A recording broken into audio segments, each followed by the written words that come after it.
పద్దు లెక్కల మీద పంచాది, మూసి సుందరీకరణ మీద లడాయి, సర్కారోళ్ళు ఇచ్చిన హామీలు తీరుస్తలేరని కిరికిరి, ఉద్యోగుల కష్టాలు, ఆర్టీసీ తిప్పలు, ఇట్లా ఒక్కొక్కటి కాదు దినం అసెంబ్లీ మీటింగ్లలో సర్కారోళ్లకు ఎగస్ పార్టీలకు నడుమ మాటల యుద్ధం జోరుగా నడుస్తుంది. సై అంటే సై, సవాల్ అంటే సవాల్ అంటుర్రు లీడర్లు. మరిగా బుధవారం నాడు ఏమేం ముచ్చట్లు నడిచినాయో చూడాలి కదా. అట్లా పోయొద్దాం భారీ. ఇచ్చిన హామీలేంటి, చేసిన పనులేంటి, వచ్చిందెంత పోయిందెంత అన్నట్టు అన్ని తీర్ల అసెంబ్లీలో కూకొని గంటల కమానం గట్టిగానే మాట్లాడుకుంటారు లీడర్లు. ఉదాహరణ నాడైతే పాత సర్కారు వాళ్ళు కట్టించిన డబుల్ బెడ్రూమ్ ఇండ్ల మీద, ఇప్పుడు చెయ్యి పార్టీల సర్కారు కట్టిస్తాన్న ఇందిరమ్మ ఇండ్ల మీద చర్చ మంచిగానే నడిచింది.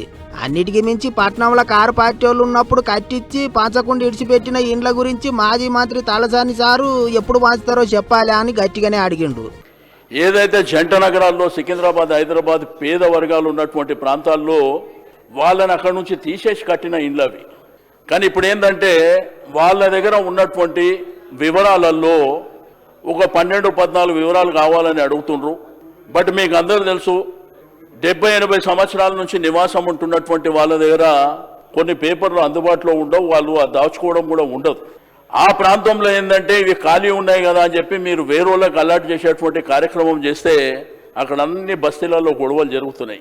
గట్లా అవుతున్నదాట. ఒకళ్ళకి వచ్చిన ఇండ్లను ఇంకో వాళ్ళకి ఇస్తుండేటాలకు బస్తీలలో లొల్లులు అవుతున్నాయి. అట్లా ఏ కుర్రి అన్నట్టు మాట్లాడిండు సారు. ఇంకో దిక్కు ఇండ్లు ఎన్ని కట్టిండ్రు, ఎప్పుడు ఇస్తారనే దాని మీద మంత్రి పొంగులేటి సార్ మాట్లాడుకుంటా బేషజాలకు పోకుండా ఏదైతే ఆనాటి ప్రభుత్వం జిహెచ్ఎంసీ పరిధిలో సుమారు 92,000 ఇళ్లు, అందుట్లో 61-62,000 ఇళ్లు ఆల్మోస్ట్ కంప్లీట్ చేసి కొన్ని మౌలిక వసతులు పెండింగ్ ఉన్నాయి అధ్యక్ష. రిమైనింగ్ బ్యాలెన్స్ కూడా. ఇక పెద్ద ముచ్చట ఏంటిదంటే డబుల్ బెడ్రూమ్ ఇండ్లు వచ్చిన వాళ్ళు 1000 మంది పని చేసుకునే జాగకు దూరంగా ఉన్నదని అదోటి ఇదోటి చెప్పి ఆ ఇండ్లలో ఉంటలేరాట, పడావు పెడుతుండ్రాట. మరిగా పబ్లిక్ ఉండకపోతే ఇండ్లు ఇచ్చి ఏం ఫాయిదా అన్నట్టు మాట్లాడిండు మంత్రి సారు. అసోంటోళ్లకు ఎక్కడ సవలతు ఉంటే అక్కడ మళ్ళా కొత్త ఇండ్లు కట్టించి ఖాళీ ఉన్న ఇండ్లను ఆ దగ్గర పట్లనే ఉండే వేరే పేదోళ్లకు పంచి పెట్టాలని చూస్తుండ్రాట. ఇంకో దిక్కు 5 లక్షలతోని ఇండ్లు కట్టిస్తాం అంటుంటే పేపర్లు చింపేసి పోయినరా అన్నట్టు ఏగస్ పార్టీ వాళ్ళ మీద గరమైండు బట్టిసారు. 5 లక్షల రూపాయలతో మేము ఇల్లు ఇస్తాము, దానికోసం ఎన్ని వేల కోట్లైన ఖర్చు చేస్తామంటే ఆ కాగితాలు చెప్తారా అధ్యక్ష వీళ్ళు? పేదలకు ఇచ్చే ఇళ్ళకి చెప్పినటువంటి కాగితాలు చెప్తారా అధ్యక్ష వీళ్ళు? ఆ కాగితాలు చింపి చెవులో పెట్టుకొని పూల్లో పెట్టుకొని పోతారు. వీళ్ళకి అధ్యక్ష పేదల పట్ల ఉన్నటువంటి నిబద్ధత, ఇంకా వాళ్ళ లెక్కల గురించి మాట్లాడుతున్నారు. ఇది కరెక్ట్ కాదు అధ్యక్ష. గిట్లా డబుల్ బెడ్రూమ్ ఇండ్లు, ఇందిరమ్మ ఇండ్ల మీద అసెంబ్లీలో మంచిగానే నడిచింది ముచ్చట. అన్ని తీర్ల కట్టిస్తున్నాం, పంచుతున్నాము, ఇంకా కూడా పంచుతామని సర్కారు వాళ్ళు అంటే యాడ మొండి గోడలే మిగిలినాయి అన్నట్టు మాట్లాడిండ్రు ప్రతిపక్షం లీడర్లు. ఇక ఇందిరమ్మ ఇండ్ల ముచ్చట అట్లుంటే ఇప్పసారా గురించి మాట్లాడుకుంటా పువ్వు party MLA Rakesh Reddy sir Indiramma పేరెళ్ళ తీసిండు. అంతే ఇక పొట్టు నడిచింది పోన్రి లొల్లి. చెయ్యి పార్టీ లీడర్లకు, కాషాయ లీడర్లకు కయ్యం బరాబర్ నడిచింది. ఎందుకు ఇందిరమ్మ పేరు ఏం మాట్లాడుతున్నాడే? ఏం మాట్లాడుతున్నాడు? దానికి ఏం భాష రికార్డు ఎందుకంటే మాట్లాడుతున్నాడే? క్షమాపణ చెప్పండి. ఇప్పుడు మాట్లాడేది సారా టక్కిల గురించి మాట్లాడుకుని ఇందిరమ్మ పేరు తీస్తాడా? ఏం దయచేసి నేను సభ అధ్యక్ష, వెరీ అన్ఫార్చునేట్, ఒక గౌరవ సభ్యుడు ఇక్కడి దాకా వచ్చేటువంటి విధంగా మాట్లాడుతున్నట్టే మహిళలకు సంబంధించి, అందులో చనిపోయిన మహిళ ఈ భారతదేశంలో వాళ్ళ నాయకుడు ఎప్పుడు అరే పేరు ఇట్లా మాట్లాడితే ఆ పేరు తీసి పెట్టేదంటే ఏమన్నట్టు పెట్టు. ఇది this is very unfortunate sir. ఆయన పేరు అరే ఎట్లా మాట్లాడతారు మీరు అంతా పూర్తిగా? ఇది వెరీ అన్ఫార్చునేట్ అధ్యక్ష. ఆయన మాట్లాడించే ప్రశ్న లేదు అధ్యక్ష. ఆయన ఇది పొరపాటు అనేదాకా మాట్లాడించే ప్రశ్న లేదు. ఇందిరమ్మ పేరు ఎత్తినందుకు మాఫ్ చేయమని అడగాలి అని కాంగ్రెస్ లీడర్లు పట్టుబట్టిండ్రు. అటు తామేం తప్పు మాట్లాడలేదని బీజేపీ లీడర్లు. లడాయి జోరుగా అయింది. అయితే ఓ దిక్కు పబ్లిక్ సమస్యల మీద మాట్లాడమంటే ఊకి ఓటి లొల్లులేంటికి అనుకుంటారు పబ్లిక్. ఏమైనా మస్తు ఉడుకుడుకు నడుస్తున్నాయి అసెంబ్లీలో ముచ్చట్లు.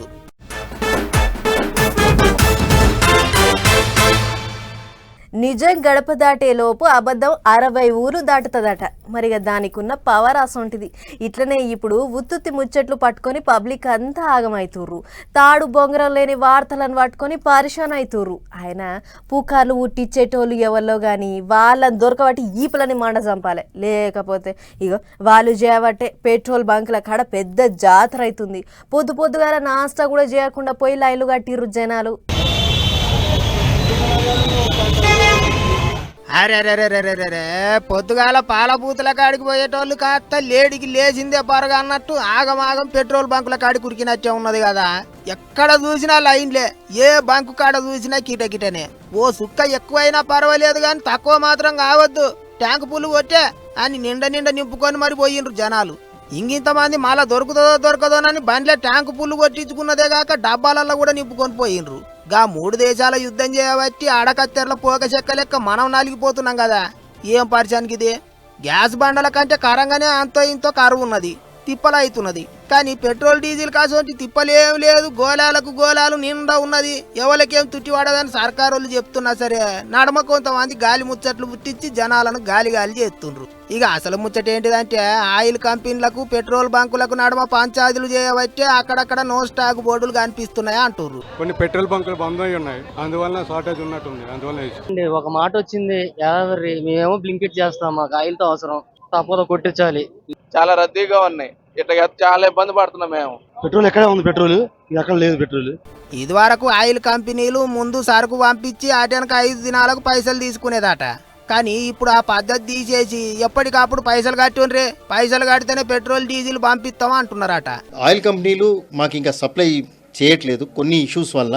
మేము ఇంతకుముందు క్రెడిట్ అనేటి అవన్నీ ఉండే, అవన్నీ అధిగమించాము. అడ్వాన్స్ పేమెంట్కి వచ్చాము డీలర్ అందరం కూడా.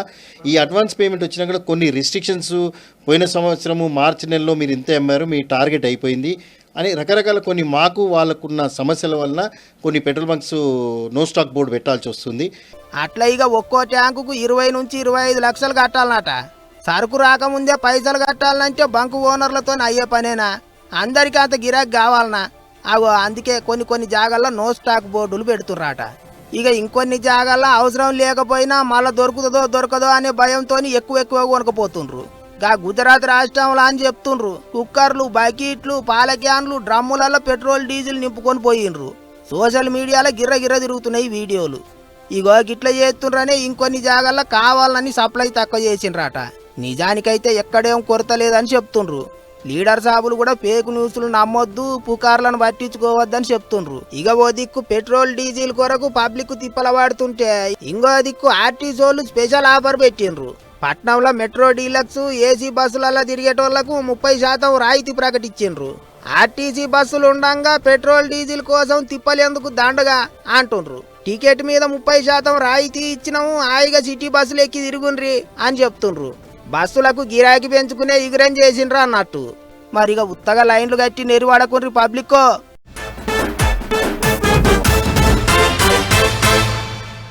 అండలేని ఊళ్ళే ఉండరాదు, ఆశ లేని పుట్టింటికైనా పోరాదు అని వెనకటోళ్ళు ఎప్పుడో చెప్పిర్రు. అయితే గీ ముచ్చట నిన్నీళ్ళ రాజకీయాలలో ఎక్కువగా వినిపిస్తుంది. ఎందుకంటే పార్టీలలో కొత్త లీడర్ల రాకడా పాత లీడర్లకు పొగబెడుతుంది.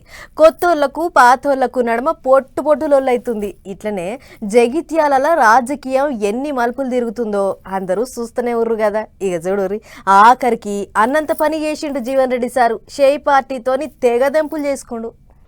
ప్రభుత్వం కొనసాగు అని చెప్పంటే నన్ను ఏ విధంగా కొనసాగమంటదే? ముఖ్యమంత్రి గారు స్వయంగా లక్ష్మణ్ కుమార్ గారు వారి లైవ్ ఎవిడెన్స్ వారు సుముఖంగా ఏదైతుందో ఉత్తర్వులు జారీ చేయమని చెప్పినాక ముఖ్యమంత్రి గారి యొక్క మాటకి ఇవాళ ఏదైతుందో మరి విలువ లేక కార్యకర్త కిరాతంగా బలైపోతే మరి ఎక్కడ రక్షణ అని చెప్పంటుండే, ఎవరు కాపాడాలంటుండే? కార్యకర్తల కుటుంబాలు బలైపోతే ప్రభుత్వం స్పందన లేకుంటే మరి ఏ విధంగా కొనసాగడం అని చెప్పండి. ఇక గిట్ల 40 ఏండ్ల సంధ్య అనుబంధం ఉన్న షేయ్ పార్టీని వీడలేక వీడిండు జీవన్ రెడ్డి సారు. కార్యకర్తలను తలుసుకొని కండ్ల నీళ్లు పెట్టుకుండు. సొంత పార్టీ వాళ్ళే గోసబెట్టిండ్రని బాగా బాధపడ్డాడు. ఎవళ్ళకో పదవులు ఇచ్చిండ్రు అన్నట్టు గరమైండు. నేను ప్రభుత్వ సలహాదారు అడగలే, నిన్ను కార్పొరేట్ చైర్మన్ అడగలే, నాకు అర్హత లేకనా? అడేవాడు పోచాల శ్రీనివాసుడు బతకచ్చినోడు ఆడికి ప్రభుత్వ సలహాదారు ఆడేవాడే. అదే పోచా ఈ 20 మాసాలలో ఆవిడ ప్రభుత్వ సలహాదారు నియామకం అయిన తర్వాత ఆవిడ ప్రభుత్వానికి ఇచ్చిన సలహాలు ఏంటి చెప్పవే? అంటే ఏంటి? నీ అడుగులకు ఎవడు మడుగలు ఒత్తుతాడో వాడికి పదవులు. నేను అడుగుతున్నా, ఎవరా ఈ వేం నరేందర్ రెడ్డి?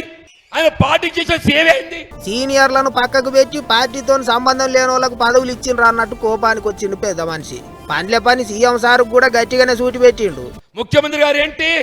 ఈ పార్టీ నాది, నాకు ఎవడైనా అడ్డం వస్తే తొక్కుతా. ఎంతమంది తొక్కుతావు ఆయన? నువ్వు ఇవ్వాల చెప్తున్నా నేను, నీ తొక్కుడు కాదు. మన జగిత్యాల నియోజకవర్గం ఏదైతుందో, నినదించి నాడు అడ్డుపడ్డనాడు ఏదైతుందో, అది ఏ శక్తి కూడా మమ్మల్ని అడ్డుకు ఆపలేదు చెప్పట్టు నేను. గిట్ల కార్యకర్తల సాక్షిగా, తాను వెనక నడిచిన లీడర్ల సాక్షిగా చెయ్యి పార్టీకి రాజీనామా పెట్టిండు జీవన్ రెడ్డి సారు. ఈ మధ్యకాలంలో జరిగిన పరిణామాలు సింపుల్ ఏదైతుందో వివరిస్తూ నా రాజీనామా పత్రాన్ని విడుదల చేస్తున్నా.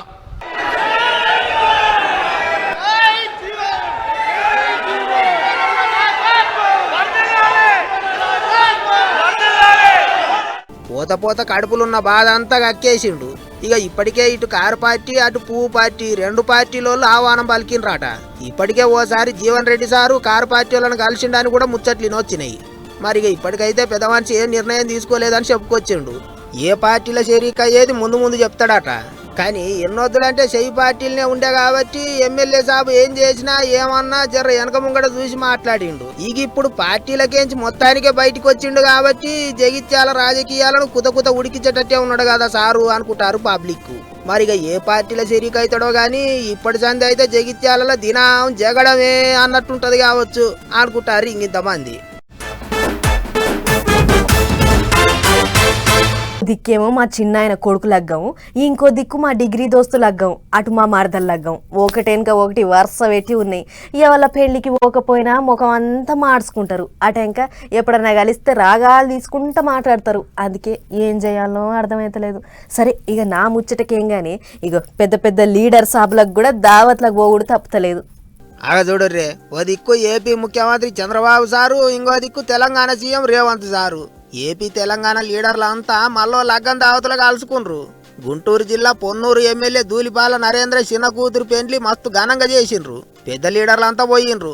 కొత్త జంటను ఆశీర్వదించుడే కాదు, లీడర్లు సుతా ఒకరినొకరు గలే విలాయించుకుండ్రు. ఏపీ చదువుల మంత్రి లోకేష్ సారు, ముఖ్యమంత్రి రేవంత్ సారు మస్తు పాయిరంగా మాట్లాడుకున్నారు. ఇక లోకేష్ సారు మాట్లాడుకుంటా ఈసారి మహిళా రిజర్వేషన్ గిట్ వస్తే పొన్నూరుకేంచి తండ్రి జాగాల కూతురే నిలబడుతుంది అన్నట్టు మాట్లాడేటాలకు అందరూ పక్కున నవ్విండ్రు.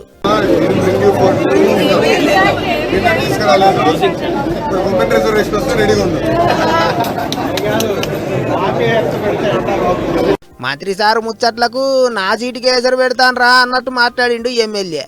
ఇక అదట్లుంటే ఎమ్మెల్యే కూతురు లగ్గానికి మంత్రులు తతిమ లీడర్లంతా పోయిండ్రు. పిల్లగాని చుట్టాల కంటే ఎక్కువగా లీడర్లే కనిపించిండ్రు. ఏమైనా ఈ నడమ లీడర్లంతా లగ్గం దావతులలో భలే కాల్చుకుంటారు కదా అనుకుంటారు పబ్లిక్. అన్నిటికి మించి మంత్రి Lokesh sir, CM Revanth sir పోర్టువోలు ఇంటర్నెట్లో బాగా తిరుగుతున్నాయి. తెలంగాణ తిరుపతైన యాదగిరి నరసన్న గుట్ట ఎంత అభివృద్ధి అయ్యింది ఏం కథ. ప్రత్యేక రాష్ట్రం ఏర్పడ్డ కాడ్నుంచి గుడి హాలత్ మొత్తం మారిపోయింది. చెక్కున మెరిసే గుడి గోపురం, తీరు నక్షలు, రాతి కట్టడాలు, 100 ఎకరాల పార్కింగ్ జాగా, అన్నప్రసాదం, లడ్డు కౌంటర్లు, కోనేరు గిట్ల దేనికదే సూపర్ అనిపించేటట్లు తయారు చేసిర్రు. అవి అట్లనే ఇంకో గుడిని కూడా అచ్చం అదే తీరులో తయారు చేయాలని చూస్తుర్రట సర్కారోళ్ళు. మరి ఆ గుడేందో మీరే చూడరు. ఇంకే గుడి మన భద్రాచల రామయ్య గుడే. దక్షిణ అయోధ్యగా పేరుకెక్కిన ఈ గుడిని మరింత ఎలువలు చేస్తానికి తెలంగాణ సర్కార్ గట్టిగా తల్లాడుతుంది. గుడి కోసం భూమి జాగను చూసిన సర్కారు పన్ల మందం 300 కోట్ల రూపాయలను విడుదల చేసి ప్లాన్లు కూడా గీపించిందట.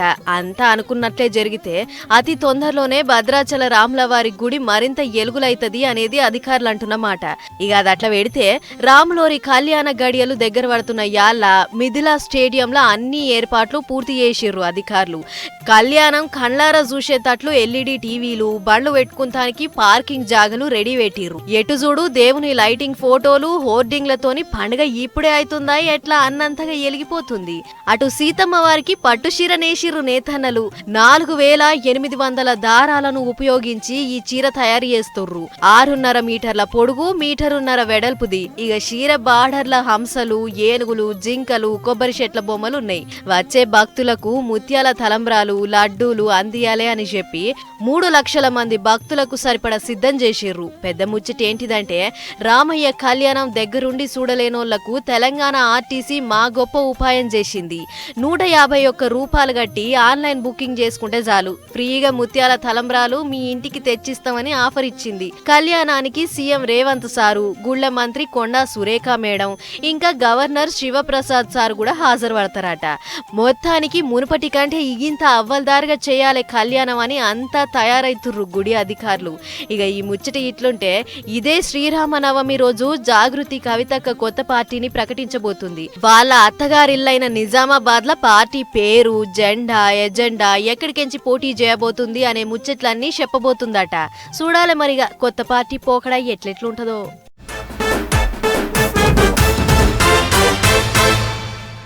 ఓ 30 ఏళ్ల కింద ఊర్ల పొంటి అమ్మలక్కలు పొయ్యిల కట్టెలకు పోయేది ఎరికేనా. 5-6 మంది గూడి అడవికి పోయి పొద్దంతా దోలాడి కట్టెల మోపులు ఎత్తుకొని వచ్చేది. ఇక వాటిని వానకు తడవకుండా ఇంట దాచి అక్కెను బట్టి వాడుకునేది. ఇంకొందరేమో పిడికలతోని కూడా వంట చేసుకునేది. అయితే అసొంటి రోజులు మళ్ళా వచ్చినట్లే కొడుతుంది నిన్ని అలా గ్యాస్ తిప్పలు చూస్తుంటే. ఇక చూడుర్రి గ్యాస్ మొదలు దొరకక ఎంత పర్షన్ అవుతుర్రో జనాలు. దేశం మొత్తం గ్యాసో రామచంద్రాన్ని మొత్తుకుంటుంది కదా. ఏ రాష్ట్రంలో చూడు, ఏ జిల్లాలో చూడు, కాలైపోయిన గ్యాస్ మొద్దులు ఎత్తుకొని పెద్ద యుద్ధమే చేస్తున్నారు జనాలు. ఆఫీసులో పోయింటి ఇంతింత పొడుగు లైన్ కట్టి ఎట్లయినా నింపుకపోవాలి అని ఓ ఆరాటం కాదు జనాలది. అయినా కూడా యాళ్లకు దొరకక ఎర్ర టెంటల జనం పడుతున్న తిప్పలు ఓ బొచ్చడు. ఇప్పటికే గ్యాస్ లేక దేశం అంతటా హోటళ్లు హాస్టళ్లు లక్షల సంఖ్యలో పనిచేసిర్రు. నడుస్తున్న కొద్ది హోటళ్లకినా ఇదే సందర్భం రేటుగిన పెంచిర్రు. అటు గ్యాస్ కొరత ఎఫెక్ట్ తిరుపతి కొండ మీద బగ్గనే పడుతుంది. హోటళ్లు లాడ్జీలు బంద్ చేసుడుతోని జనమంతా అన్నప్రసాదం సెంటర్కు లైన్ కడుతుర్రు. అందుకే మునుపెన్నడు లేనంత రికార్డు కొడుతుంది అన్నప్రసాదం. మామూలుగా వచ్చే జనం కంటే 1,00,000 మందికి ఎక్కువ వస్తురు అని చెప్పుకొస్తున్నారు టీటీడీ అధికారులు. ఇటు పట్టణంలో గ్యాస్తో నడిచే ఆటోల పరిస్థితి అయితే మరింత అద్రగానం తయారైంది. ఏళ్ళక అప్పు సప్పులు చేసి ఆటోలు కొన్న డ్రైవర్ అన్నలు బండ్లకు సరిపోని గ్యాసు లేక బంకుల ముంగడ పడిగాపులుగా వస్తుర్రు.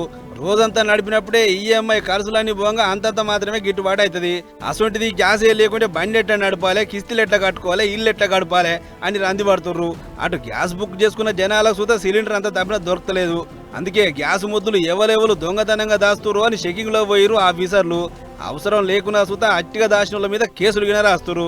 మనకి గ్యాస్ కష్టాలు ఎన్నడు పోతాయో ఏం పాడో గాని అంతా చూస్తుంటే కాలం ముంగడి కాదు 30 ఏళ్ళు వెనుక పోయినట్టే కొడుతుంది. అప్పట్లెక్క గ్యాస్ నూనె స్టవ్లు, కట్టెల పొయ్యిలు, పిడికలతోని వంటలు చేసుకోవాల్సిన పరిస్థితి వచ్చినట్టేనా అని అనుకుంటారు చాలా మంది. మనకి ఈ తిప్పలు ఎన్నడు పోతాయో ఏమో చూడాలి.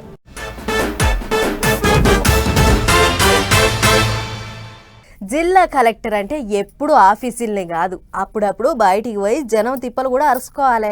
పొలగాళ్ల చదువులు ఎట్లా సాగుతున్నాయి, సార్లు యాళ్ళకు వస్తుర్రా లేదా, హాస్టల్లో ఉంటున్న పిల్లలకు ఎసొంటి తిండి పెడుతుర్రు, అధికారులు ఎవరన్నా లాపర్వా చేస్తుర్రా లేదా అనే ముచ్చట్లు కూడా పట్టించుకోవాలి అని అనుకున్నాడో ఏమో కానీ గా ఆదిలాబాద్ కలెక్టర్ ఓ హాస్టల్ చెక్కింగ్కు పోయిండు.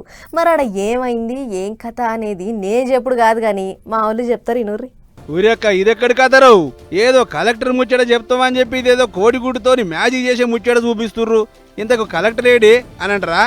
అయితే చూడురి, గీననేగా కలెక్టరు, పేరు రాజర్షి. మరి ఫోన్ మీద గుడ్డు పెట్టేదో మ్యాజిక్ చేస్తుండు. కొంపదీసి సారుకు మ్యాజిక్ గిన వచ్చా ఎట్లా అని అనుకునేరు సుమా. కోడిగుడ్డును ఫోన్ మీద పెట్టి జోకుతుండు సారు. అవు భీంపూర్ మండలం అందరు బంద్ సర్కార్ హాస్టళ్లకు చెకింగ్లో పోయిన ఈ ఆదిలాబాద్ కలెక్టరు ఆడ పొలగాన్లకు పెడుతున్న కోడిగుడ్లు అసలు వాళ్ళేకుండా నాసిరకవ్యా అని జోకి చూసిండు గిట్లా.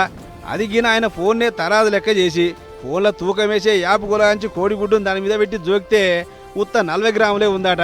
దీంతో పరిచయనైన కలెక్టరు ఏంది ఇది గుడ్డు 50-60 గ్రాములు కదా ఉండాల్సింది, 40 గ్రాములు ఉందేంది అంటే ఏదో తేడా కొడుతుంది. అన్ని గుడ్లు జోకి ఎంతున్నాయో నాకు లెక్క పంపురి, తెచ్చినవన్నీ అట్లనే ఉంటే హాస్టల్కు గుడ్లేసే కాంట్రాక్టర్ను వీకేద్దామన్నట్టు కన్నెర చేసిండు. మెనూ ప్రకారం బువ్వ పెడుతురా లేదా, తెచ్చిన సామాన్లన్నీ నాసిరకంవా మంచివా అని సాయిబానంతా తిరిగి చూసిండు. కాగితాలు కమ్మలు గిన మళ్ళేసిండు. అట్లనే మంచం తిరిగి రూమ్లలో సాఫ్ సఫాయి చక్కగా ఉంటుందా, పొలగాన్లకు వండుకునే జాగలల్లో ఫ్యాన్లు కిటికీలు అన్ని సరిగా ఉన్నాయా లేవా అని తిరిగి చూసిండు. ఇక బువ్వ తింటున్న తమ్ముళ్ళ కాడికి వచ్చి ఇంకేమైనా సమస్యలుంటే చెప్పురు బేట అని అనగానే నీళ్ళొస్తలేవు సార్ అని చెప్పిరు పొలగాళ్ళు.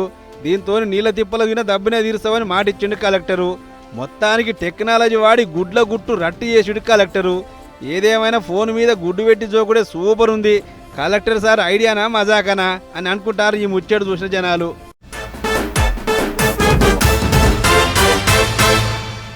ఇప్పటి సర్కారు అసలైన అర్హులను గుర్తించి ఇందిరమ్మ ఇండ్లు కట్టిస్తుంది.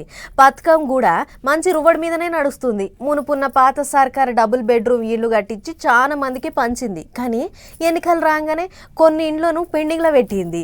ఆగుగా పెండింగ్లో పడ్డ ఇండ్ల కోసం చాలా పంచాయతీలే అవుతున్నాయి. ఇక చూడు కరీంనగర్ జిల్లాలో ఏమైందో.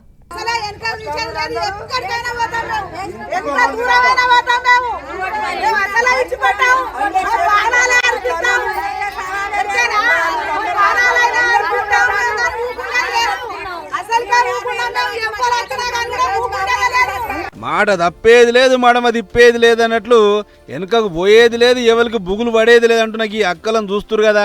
వీళ్ళందరిది కరీంనగర్ జిల్లా జమ్మికుంట మండలం ధర్మారం. అయితే ఈ ఊళ్ళో పాత సర్కారు ఏలుబడిలో ఉన్నప్పుడు 152 డబుల్ బెడ్రూమ్ ఇల్లు కట్టిరాడ. అదిగిన వీళ్ళు ఉంటున్న గుడిసెలు వీకేసి కట్టే ఇండ్లాట ఇవి. ఇక అవి కట్టినాక వెంటనే పంచుతారు అనుకున్నారట గాని ఓట్లు వచ్చేటాలకు పంపకాల కార్యం అయిపోయింది. దీంతో 7 ఏళ్ల సంధి కిరాయి ఇండ్లలో వండుకుంటూ వస్తున్న వీళ్ళంతా కిరాయిలు కట్టలేక వచ్చి బలివీటికి డబుల్ బెడ్రూమ్ ఇండ్లలో చేరిర్రు.